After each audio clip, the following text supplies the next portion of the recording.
ಎಲ್ಲರಿಗೂ ನಮಸ್ಕಾರ. ಇಂದು ನಾವು ವಿಷ್ಣು ಸಹಸ್ರನಾಮದ 5ನೇ ಶ್ಲೋಕದ ಆಳವಾದ ಅರ್ಥ ಮತ್ತು ಅದನ್ನು ಪಠಿಸುವುದರಿಂದ ಆಗುವ ಪ್ರಯೋಜನಗಳೇನು ಎಂಬುದನ್ನು ತಿಳಿದುಕೊಳ್ಳೋಣ. ಮೊದಲು ಈ ಶ್ಲೋಕವನ್ನು ಭಕ್ತಿಯಿಂದ ಆಲಿಸಿ. ಅವಿಕಾರಾಯ ಶುದ್ಧಾಯ ನಿತ್ಯಾಯ ಪರಮಾತ್ಮನೇ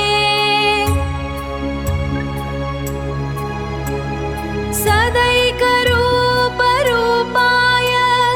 ವಿಷ್ಣವೇ ಸರ್ವಜಿಷ್ಣವೇ.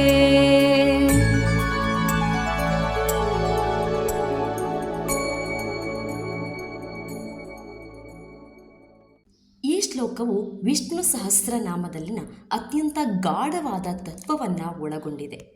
ಇವುಗಳ ಪದಗಳ ಅರ್ಥವನ್ನು ನೋಡುವುದಾದರೆ ಅವಿಕಾರಾಯ ಅಂತ ಹೇಳಿದರೆ ಯಾವತ್ತೂ ಬದಲಾಗದವನಿಗೆ, ಶುದ್ಧಾಯ ಶುದ್ಧ ಸ್ವರೂಪನಿಗೆ, ನಿತ್ಯಾಯ ಶಾಶ್ವತವಾದವನಿಗೆ, ಪರಮಾತ್ಮನಿಗೆ, ಸದೈಕ ರೂಪರೂಪಾಯ ಯಾವತ್ತೂ ಒಂದೇ ಸ್ವರೂಪದಲ್ಲಿ ಇರುವವನಿಗೆ, ವಿಷ್ಣವೇ ಎಲ್ಲೆಡೆ ವ್ಯಾಪಿಸಿರುವ ವಿಷ್ಣುವಿಗೆ, ಸರ್ವಜಿಷ್ಣವೇ ಎಲ್ಲವನ್ನು ಜಯಿಸಿರುವವನಿಗೆ.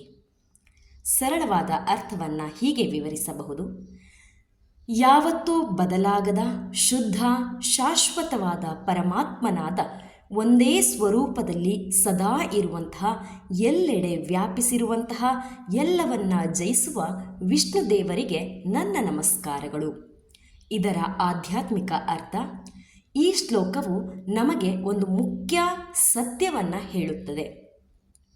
ಪರಮಾತ್ಮನು ಎಂದಿಗೂ ಬದಲಾಗುವುದಿಲ್ಲ. ನಮ್ಮ ಜೀವನದಲ್ಲಿ ಬರುವ ಎಲ್ಲ ಬದಲಾವಣೆಗಳು ಕೂಡ ತಾತ್ಕಾಲಿಕ. ಅವನು ಶುದ್ಧ ಮತ್ತು ನಿತ್ಯ. ಆತ್ಮದ ನಿಜ ಸ್ವರೂಪವೂ ಇದೆ. ಎಲ್ಲೆಡೆ ಇರುವ ಶಕ್ತಿ ದೇವರು ಕೇವಲ ಒಂದು ಸ್ಥಳದಲ್ಲಿ ಮಾತ್ರ ಅಲ್ಲ, ಎಲ್ಲ ಕಡೆಯೂ ಇದ್ದಾನೆ, ನಮ್ಮೊಳಗೆಯೂ ಇದ್ದಾನೆ.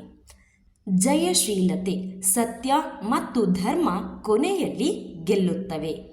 ಇದನ್ನು ಪಠಿಸುವುದರಿಂದ ನಾವು ನಮ್ಮ ಆತ್ಮಸ್ವರೂಪದ ಅರಿವಿಗೆ ಹತ್ತಿರವಾಗುತ್ತೇವೆ.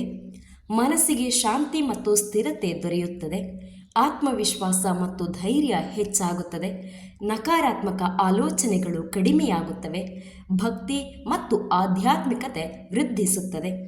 ಜೀವನದ ಸವಾಲುಗಳನ್ನು ಸಮಾಧಾನದಿಂದ ಎದುರಿಸುವಂತಹ ಶಕ್ತಿ ಬರುತ್ತದೆ.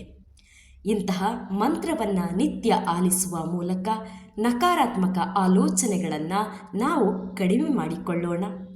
ಹೀಗೆಯೇ ವಿಷ್ಣು ಸಹಸ್ರನಾಮದ ಮಂತ್ರ ಮತ್ತು ಅದರ ಅರ್ಥಗಳಿಗಾಗಿ ನಮ್ಮ ಚಾನಲನ್ನು ಸಬ್ಸ್ಕ್ರೈಬ್ ಮಾಡಿ, ಹೆಚ್ಚು ಜನರಿಗೆ ಈ ವಿಡಿಯೋವನ್ನು ಶೇರ್ ಮಾಡಿ. ಧನ್ಯವಾದಗಳು.